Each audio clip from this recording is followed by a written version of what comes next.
and we're going to go through them. This month I have read so much space to be moving. Hello and welcome back to my channel. Today we are doing something really exciting, my favourite time of the month, and that is that we are picking my December TBR. But before we get into it, we are actually going to be going over my November TBR and seeing what I read, what I didn't read, and what I rated those that I did read. I've actually decided that I think I may stop doing reading wrap-ups because I personally dislike filming them and I don't watch them myself. And I think that I would rather revisit my TBR, give you kind of like a quick roundup, and then move on to this month's TBR. If you'd prefer that I go back to filming a separate reading wrap-up and TBR video, let me know, but I'm going to give this a go and see what you guys think. Before we get into the video though, there's a couple of things that we need to touch on. First things first, if you haven't subscribed already, could you do me a favour and press that subscribe button and the notification bell so you get notified every time I upload. You can join this amazing community that we have here on YouTube. Number two is that I look a hot mess. I currently have lots of fingernails missing. I make my own press-ons and for some reason I actually can't get these off this time. They were only stuck on with sticky tabs. They have been on for over 2 weeks, but they will not budge. So I'm going to be showing you lots of books, but we do not judge, okay? We do not judge. I'm just keeping it real in that this is just me right now and we're just going to have a chill time and pick our books for the next month. So with all that being said, let's get into going over November TBR and how we did. So this is just a few of the books that were on my November TBR.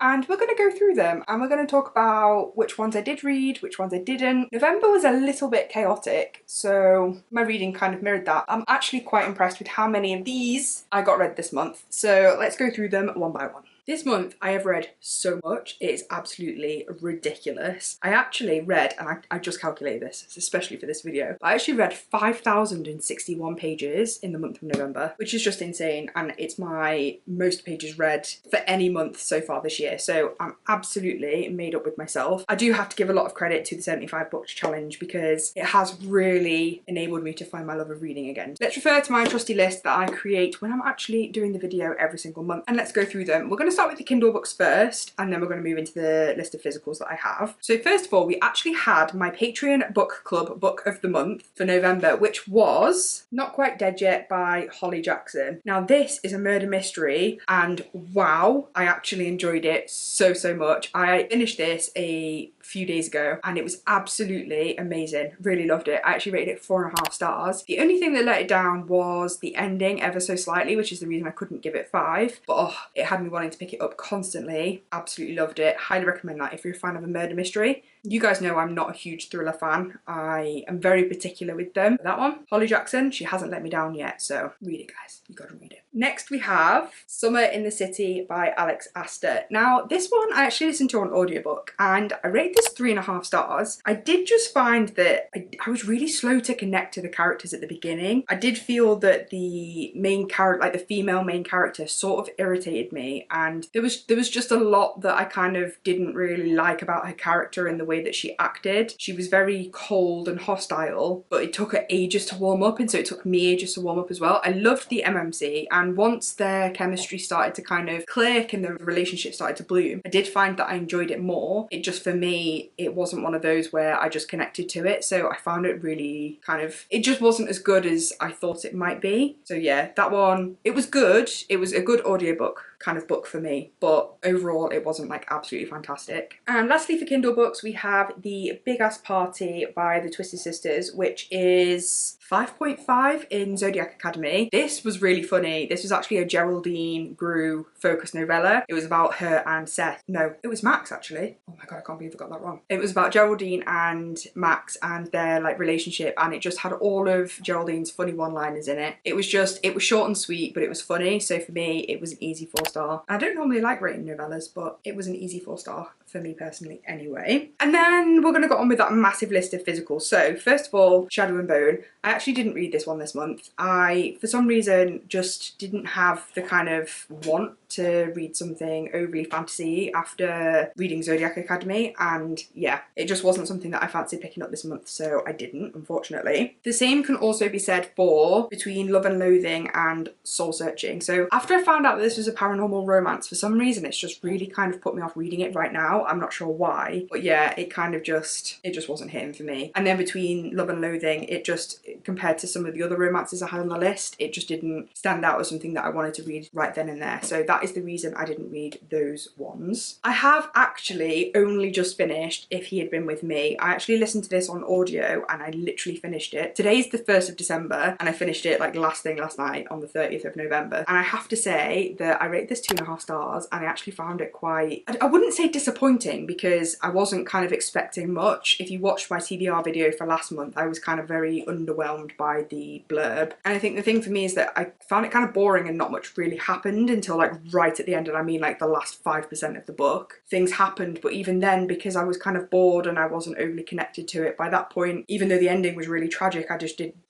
wasn't very emotional about it because I hadn't really like bought into the story or kind of started caring. I know that sounds really harsh. And then also the way that this is written, after all of the dialogue, whenever somebody says anything, it always says he says and she says and things like that. And I just find that it's very immature in the way that it's written, and it's something that like I would have written when I was back in school, saying like, oh, da, da, da, da, he said, da, da, da, da, da, she said, and that kind of thing. And it just broke up the flow for me. It just didn't flow very well. I'm probably actually not going to read the second book, and that's going to come out of my TBR, and I'm going to probably sell these or give them to charity because I just don't really want to read the second. Next we have Rewind It Back by Liz Tomford. Now this is the reason I didn't pick any of the other romances, because I wanted to pick this one because this is the second time this has been on my TBR and I just needed to read this book. I am actually still in the middle, so I didn't technically finish it in the month of November, but if I finish it before I edit and upload this video, I will tell you what I rated it. So far though, I'm absolutely loving it. Rio does not disappoint. Obsessed with Liz Tomford even more than I was before. Loving it. Bad Girl Reputation by Elle Kennedy. Now this is the second book in the Avalon Bay series, and I did read this. I actually listened to it on audio because again, it's kind of my latest thing with romances. I like to listen to them. And this one, again, this was more enjoyable for me than Good Girl Complex, but it just wasn't, I don't know, it just isn't Elle Kennedy's best work in my opinion. I feel like this just doesn't compare to her writing in the Off Campus and the Briar U series. I did rate it 4 stars, but yeah, it kind of wasn't my favourite out of the series. But speaking about my favourite in the series, it's actually The Summer Girl. I decided that I would randomly pick this up because again, I had the audiobook for it, and I'm so glad I did because this is actually my favourite in the series by far. This felt like the Elle Kennedy of the Briar U and Off Campus, and I really got invested in the relationship, and it's sort of like I don't know, I can't describe the feeling that she gives me in the way that she writes some of her books, but this just had that feeling. Hopefully you guys can understand what I'm saying with that, but yeah, hopefully you kind of get it. I mean, for this one it was much more of like a summer fling, and there was just this chemistry between the characters that I really enjoyed, and it didn't feel like it was, I think my problem with the first two, so Good Girl Complex and Bad Girl Reputation, is that both of those felt very much like there was that rich and poor kind of separation, which in Avalon Bay there is, and for some reason I just really don't like that. It's not something that I really enjoy reading about, whereas this book didn't feel that way at all. It really didn't read that way, and I think that's the reason I probably enjoyed this one more. But yeah, I rated this one 4.5.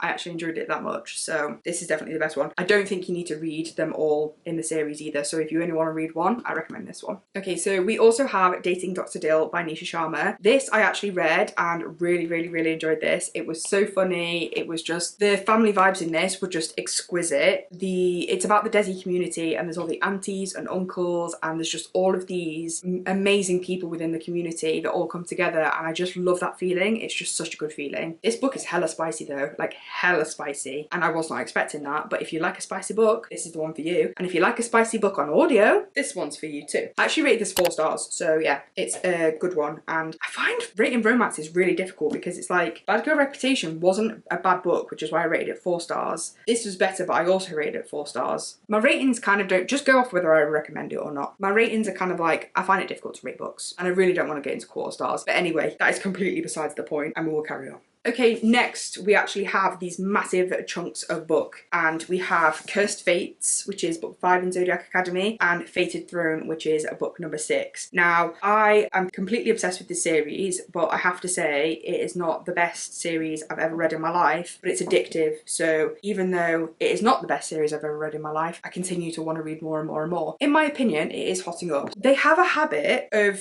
not really doing much plot-wise for quite a bit of the book, but there is a lot of like college drama, which means you aren't bored when you're reading it. But in my experience with the Zodiac books, there was always kind of like a bit of a lull towards the middle section. Fated Throne, however, no lull. For me, this was insane from start to finish, and I actually rated this 5 stars. So the rest of the series so far has been 4, but this one, 5 stars, and I'm so excited to read the rest of the series. I can't lie.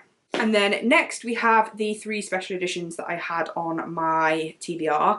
I haven't read any of these, and reason being that both Gifted and Talented and Metal Slinger are actually in my 26 and 2026, so obviously I'm not going to have read them this month. And then Air of Storms, again, when I was in the mood to pick up another book, I'd just finished Zodiac and I really didn't want to pick up a fantasy, so that's kind of the reason for those, although I am excited to read them all. So yeah, overall that was my November reads, and I really think that it was a great month, and I'm so shocked that I managed to read so many of the ones on my TBR, because normally I completely go off piste and I just read whatever the hell I like, but I really managed to kind of stick to it. So we actually read 9 of the books that were on my TBR. Obviously we do the 15, so I did pretty well with that one. And then I also added on, which ones did we add on? We also added on The Summer Girl as well, but I have just realised I forgot to tell you about a book, and it was the best book that I'd read all month. I'm a mess, I apologise, but I need to tell you about this book. This book is Kingdoms of Silent Sorrows. Now, this was a beta read that I did at the beginning of November, and it's by an author called A.G. Harris. Now, this is her debut fantasy novel, but she's done quite a few different romance series. I actually arc read one of her romance series last year and absolutely loved it. So I went into this book with kind of like high expectations, but also kind of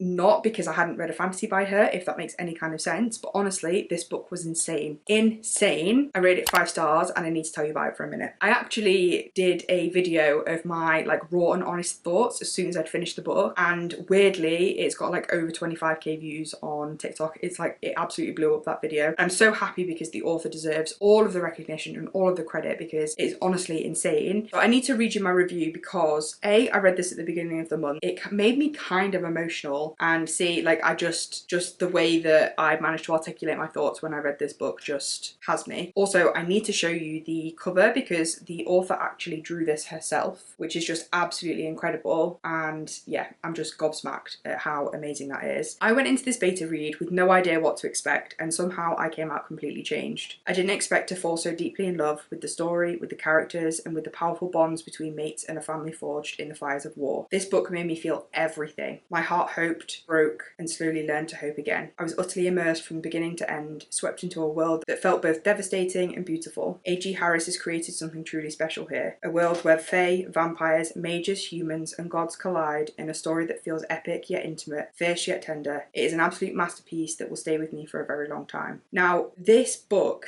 it has all kinds of magical creatures in it. The magic is just insane. There is world building that is incredible, but there are these relationships and there are these family bonds that are just, they're just amazing. And the way that she's written it, and just the feeling that you get even from that first chapter, there's a prologue that goes into the history of the gods and the reasons that the kind of the main story of the book is needed for, if that makes sense. But from the second you get into that first chapter of the book, and the attitude and the sass that the main female character has, you know, there's kind of like elements of a bit of a love triangle, and there's kind of like this epic love, and this ending that absolutely killed me. I was not expecting it in the slightest, brought me to tears, and I was expecting this kind of like happy, you know, everything's going to be fine, and it just broke me even more, and then it kind of left me in a place where I felt a little bit of hope for the second book, but still crushed at what had happened and wanting to see where the author's going to take it, because it just is crazy to me. So I can't reveal too much because obviously it's a beta read, but it is due out in January and I'm so excited about it. And honestly, just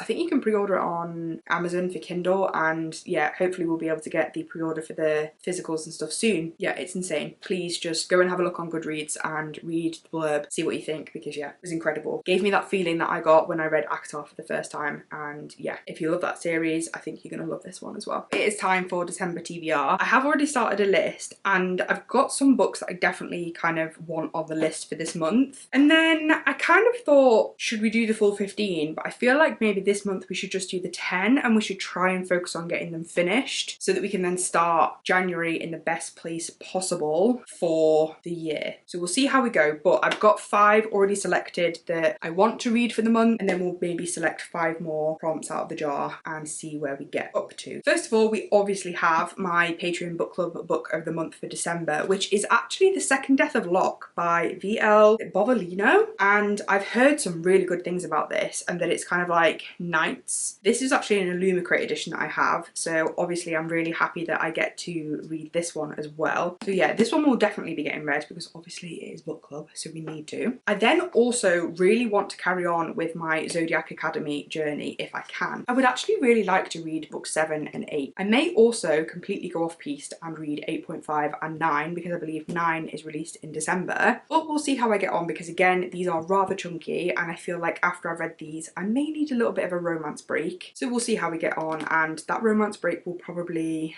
be the focus of the TBR jar, to be honest, and try and select some for when they are needed. So yes, we're going to do the Zodiac series as well. Then we also have the Nightblood Prince, and the reason I've actually selected this is because I got the Libby hold for this book come through today and I randomly started listening to it because I'd finished all of my audiobooks. It's quite a small fantasy book. I don't actually know if there's any more books in a series or if it's a standalone. In fact, I'm going to research that. Oh, okay, so this is actually the first book in a planned trilogy, so we'll see how I get on with that. I have no idea when the second book is coming out. And then the last book of the 5 that I've kind of selected again is another audiobook that has come through today, and that is actually The Nightingale by Kristen Hanna. I am intrigued to read another Kristen Hanna book because I really didn't get on with The Great Alone and I actually DNF'd it. I am intrigued to see how I get on with that one, and I think audiobooking it might be a good idea. Those are the 5 books that I have pre-selected. As I mentioned, I do want to try and focus on my romance TBR if I can, because I feel like that's what I'm going to need with 4 kind of big fantasy books that I would like to read this month. So that's kind of where we're going to sit, and we're going to use the TBR jar to try and get a little kind of romance selection going on. I do have a couple here on top that actually live on the bookshelves because they are part of series. I've brought those over and I would really like to try and get to these if I can, because they would finish off series that I am in the middle of. They are the last books in the series, so I'd really like that. But then the rest of my romance books are on my TBR cart. We're gonna have a look. I actually only have 23 romance physicals now, which is absolutely insane that my TBR of over 130 only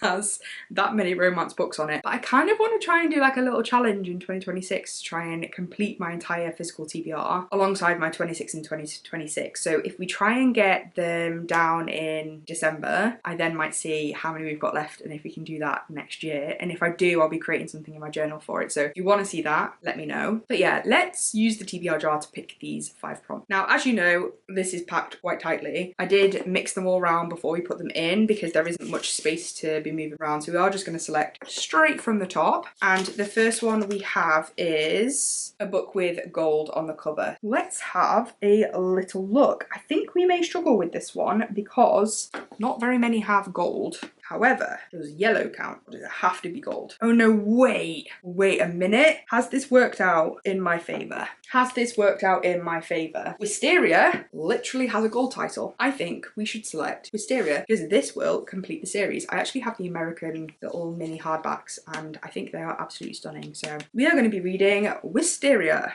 Right, next we are going to pick the next one from the top. And let's see what we have here. Oh no. A special edition book. That is not what I wanted. But you know what? We're going to roll with it. And the reason being that we have a special edition book that we need to read before we can read one of the books on our 26 and 2026 next year. And that is Grim and Oro. And that is Grim and Oro by Alex Astor. This is a companion novella and I really need to read this before I read... oh my god, what's it called? Crown Tide. Before I read Crown Tide next year. That is going to be the special edition book that we are going to put on the TBR. Next one, we're just going to pick it off the top. And I think this is actually an old one because it's quite small. So we have an orange book. Do I have an orange? Oh wow. We kind of have orange, but I don't think I can read it because this is the series where you have to have, basically I need to read this before I can read this. Yeah, we can't really put that on there. Can we go orange adjacent and go yellow? we could say this is a shade of orange. I don't have an orange book other than that one, and I don't really, like, I just can't do that. So we're gonna go with this. It kind of works, kind of doesn't, but we're gonna roll with it anyway. So we're gonna go The No-Show by Beth O'Leary. This actually sounds quite good, and I'm excited to read this. So it's 9:52 a.m. Siobhan's looking forward to her date with Joseph. Breakfast on Valentine's Day surely means something, so where is he? 2:43. Miranda's hoping that a Valentine's Day lunch with Carter will be the perfect way to celebrate her new job, but why hasn't he shown up? 6:30 p.m. Joseph Carter promised to be Jane's fake boyfriend at a dreaded engagement party tonight, but he's not here. Meet Joseph Carter, that is, if you can find him. I think it sounds quite good, and it sounds like it's got the potential to be quite funny. I am looking forward to reading that actually, and I'm kind of happy about our orange adjacent book choice. Okay, we're gonna go for the next one. Ooh, it's green. Let's have a look. A book which will start a series. Now, I actually think I have a couple of options here that we could select. So I obviously can't read any of the Elle Kennedy series that I have. I think I actually have two books that work for this because they are the start of a series. The first one is Love Redesigned by Lauren Asher, which is the first in the Lakefront Billionaire series. I do actually have number 1 and 2, but I think there's number 3's out now. And then I also have Addicted to You by Krista and Becca Ritchie. I think this one starts a whole universe, whereas this one starts a whole series, but let's read the blurbs and see which one we think. So this one first, we've got Julian. If I ever caught fire, Dahlia Munoz would fan the flames with a smile. So when she returns to Lake Wisteria, I fully intend to avoid the interior designer, at least until my meddling mother exploits my saviour complex. The faster I help Dahlia find her creative spark, the sooner she will leave town. But while I was busy getting rid of Dahlia, I overlooked one potential issue. What happens if I want her to stay? Dahlia. People say the devil has many faces, but I know only one. Julian Lopez, my childhood rival and family frenemy. I vow to steer clear of him while recovering from my broken engagement, but then the billionaire makes an irresistible offer. Renovate a historic house together and triple our profits. Our temporary truce becomes compromised as we face years worth of denied attraction and mixed emotions. Giving in to our desire is inevitable, but falling in love, that isn't part of the plan. That sounds quite good. And then we have Addicted to You. So she's addicted to sex, he's addicted to booze. The only way out is rock bottom. No one would suspect shy Lily Calloway's biggest secret. While everyone is dancing at college bars, Lily stays in the bathroom to get laid. Her compulsion leads her to one-night stands, steamy hookups, and events she shamefully regrets. The only person who knows her secret happens to have one of his own. Lauren Hale's best friend is his bottle of bourbon. Lily comes a close second. For 3 years, they've pretended to be in a real relationship, hiding their addictions from their families. They've mastered the art of concealing flasks and random guys who filter in and out of their apartment. But as they sink beneath the weight of their addictions, they cling harder to their destructive relationship and wonder if a life together, for real, is better than a lie. Strangers and family begin to infiltrate their guarded lives, and with new challenges, they realise they may not be addicted to just alcohol and sex. Their real vice may be each other. Oh, that sounds so good though. I have heard mixed things about this series. Two best friends, liars, lovers, addicts, one epic love story. Oh my god. I think I'm gonna go with this. I'm gonna go with this and see what I think, because I have had this for the longest time, and I also have 5 books out of the series on my TBR, so we're gonna go with this one. This is the book that will start a series. Can't get that one back in. Okay, we're actually just gonna kind of like take some out. We're gonna pick a random one, put all of them back in, and we're gonna hope that this one is romance related. One of my oldest books. Now, I feel like this could be quite a good one because, do I have anything older? No, I don't actually have anything older because everything on that side is pretty new. I think it's got to be between X's and O's by Amy Lee and actually The Dare. I think this might be the eldest out of all of the ones that I have on my TBR. Yeah, actually it is, because I was going to say the Addicted to You series is older than it, but I actually think this is the oldest thing I have on my TBR, or maybe this one, but I can't remember which one I bought first. Because it finishes the series off, I am just going to pick The Dare straight out, because this would finish off another series, and then we are only actually starting one series but finishing 2 romance series. So I feel like that's a good trade-off. If you've got to trade off anything, I feel like that is the one to trade off. We are going to select The Dare. I realised that I've done a lot less than I normally do, but I just feel like I want to try and be kind of really specific in December, and then if we can maybe get onto other like books on the TBR, we can. If it's the Addicted to You series that I carry on, we shall see. Obviously I'll update you guys in the next TBR video, but I think that might be December's TBR done and dusted. So let's recap. Okay, so quick fire roundup of the books on my December TBR. We have 10 in total. First of all, we have The Nightingale by Kristen Hannah, which is one of the audiobooks I got through on Libby. We then have one of my oldest books, The Dare by Elle Kennedy. We have a book that will start a series, which is Addicted to You by Krista and Becca Ritchie. We then have an orange book, or orange adjacent because I don't have any that I can read, which is The No Show by Beth O'Leary. We then have a special edition book, which we are going to do Grimm and Oro, even though it's not romance. We are going to try and get through this one if we can. We have a book with gold on the cover, which is Wisteria by Adeline Grace. Then we have the 2 Zodiac Academies. So we have Heartless Sky, which is number 7, and we have Sorrow and Starlight, which is number 8. Wow, I just cannot get over the size of these every time I look at them. Then we have The Second Death of Locke, which is my Patreon book club book of the month for December. And then last but certainly not least is The Nightblood Prince, which again is another audiobook that I have through. So yeah, those are the 10 books that I have on my TBR, and we have 9 physicals this month and 1 on Kindle. So I feel like we are doing an amazing job by getting this physical TBR down. We shall see how we get on. That is the selection for the month. Let me know what books you have on your TBR for the month of December, and also let me know if you've read any of these and what you rated it and what you think of them, because I am very intrigued to know. Put them down. Thank you guys so much for watching, and if you got this far, I'm gonna try and do different emojis for my TBR videos, because I always do the little jar to match my jar, but we're gonna do, because we didn't get an orange book, we're gonna do an orange love heart. Or do we do the actual orange? No, we're gonna go for the orange, the actual orange emoji. So if you got to this point in the video, comment an actual orange emoji to replace the orange book that we never had. And I honestly cannot thank you guys enough for the incredible support that you give me on every single one of my videos. It honestly means the world. Yeah, thank you so much for watching, and I shall see you in the next one. Bye guys.